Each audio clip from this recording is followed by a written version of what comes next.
तर माझ्यावर खोटे आरोप केले जात आहेत असं मंत्री भरत गोगावले यांचं म्हणणं आहे। यामागे कोणाचा हात आहे हे खात्री केल्यावरच मी सांगणार आहे। ज्याला कर नाही त्याला डर नाही असं सुद्धा गोगावले म्हणतायत। दानवेंवर सुद्धा त्यांनी आता टीका केलेली आहे। अंबादास दानवे न घरका न घाटका अशी त्यांची सध्याची अवस्था आहे असं गोगावले म्हणतायत। चित्रलेखा पाटील यांनी जे आरोप केले त्या संदर्भात चौकशीला सामोरं जाण्यास देखील आपली तयारी आहे असं सुद्धा गोगावलेंनी स्पष्ट केलंय।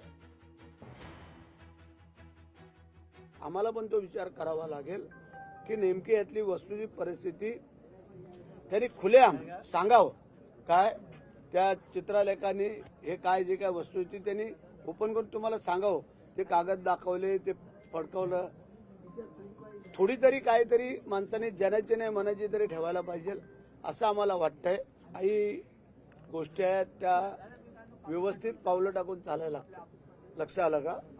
आम्ही तुम्हाला सांगितलं की जोपर्यंत आम्ही खात्री करत नाही तोपर्यंत आम्ही कोणाच्यावरती आरोप प्रत्यारोप करणार नाही। लक्षात ठेवा, त्यांनी केलंय, ह्यांनी केलंय का आणि कोणी केलंय, शेवटी ईश्वरवरती आहे, तो कोणाला सोडत नसतो। इथंच करा आणि इथंच भरा, लांब जायची आता आवश्यकता नाही आहे।